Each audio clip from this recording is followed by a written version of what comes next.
Bonjour à tous. Donc, je vais essayer de faire synthétique, effectivement, compte tenu du temps qui nous est alloué. Donc, rapidement, je vais me présenter tout de même. Donc, je suis Anastasia, je suis maître de conférence associé à Paris-Est Créteil.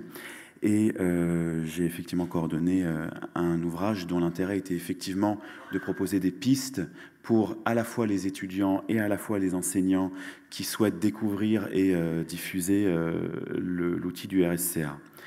Très rapidement, mais je ne résiste pas à l'envie quand même de vous faire part d'une petite anecdote personnelle. Il y a 10 ans, j'étais jeune interne en premier semestre et j'étais en CHU. Et j'avais quand même pas mal de mal à m'en sortir. J'étais un peu noyé, comme vous pouvez vous l'imaginer, sous les patients et sous la nouveauté de la responsabilité de l'interne. Et puis, il y a un professeur qui est venu me voir et qui m'a vu un petit peu en souffrance, un professeur de médecine générale. Et puis, on a discuté un petit peu et il m'a dit « mais tu devrais écrire ». Je lui ai dit « mais qu'est-ce qu'il me raconte? Il est complètement perché. Lui, je suis le nez dans la mouise et lui, il vient me dire « va écrire ». Bon, mais il se trouve que j'ai écrit par la suite, après un petit moment de doute.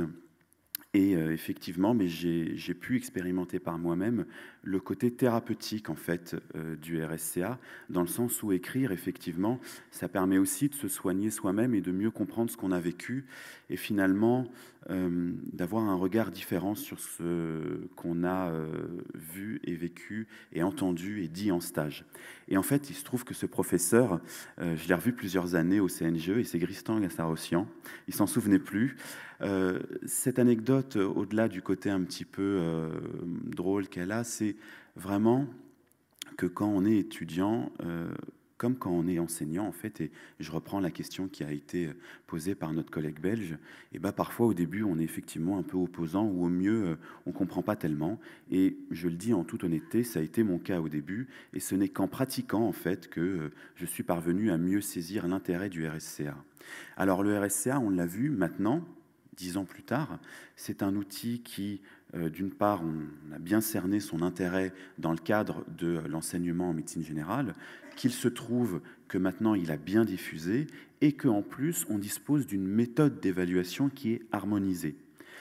Donc à partir de là, nous on s'est dit, on constate que certes la méthode d'évaluation est plutôt harmonisée, mais l'appropriation de cette évaluation reste encore, et à travers les témoignages qui ont été faits au moment de l'espace des questions, cette méthode, cette appropriation, elle reste encore hétérogène.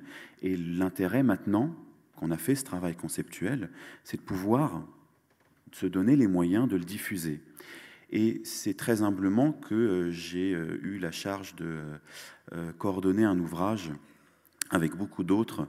N'ayant pas le même bagage conceptuel, j'ai apporté un petit peu ce qu'on pouvait attendre d'un enseignant qui a été étudiant et qui en est passé par là et qui, à travers les choix qui ont été faits de reprendre des cas concrets et pas une discussion théorique sur la complexité et sur la médecine narrative, puisqu'il y a plein d'ouvrages qui sont nettement plus intéressants sur le sujet, mais de donner des outils concrets et des exemples concrets pour essayer de comprendre ce que c'est un RSCA et ce qui se passe dans la tête d'un correcteur quand il corrige un RSCA. Alors l'ouvrage n'est pas le seul outil et je pense qu'il est très important, et j'essaierai de conclure pour respecter le temps qui nous est désormais imparti en disant cela. Ça a été dit, mais je le redis, sans enseignants, rien ne se passera.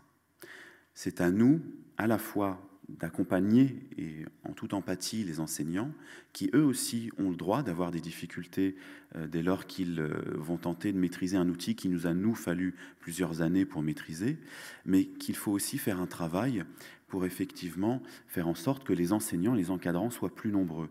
Et effectivement, la réflexion qui a été faite, elle montre qu'effectivement, le DMG, parfois, parce que les ressources humaines ne sont pas suffisantes, peut être en difficulté. Et c'est la raison pour laquelle, eh bien, l'encadrement des étudiants, c'est quand même aussi un petit peu une question comptable et une question d'encadrement.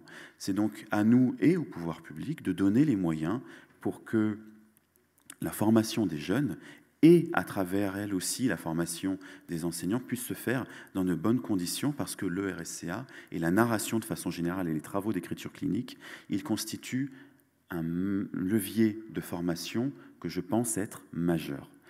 Voilà, je ne vais pas m'étendre plus au-delà.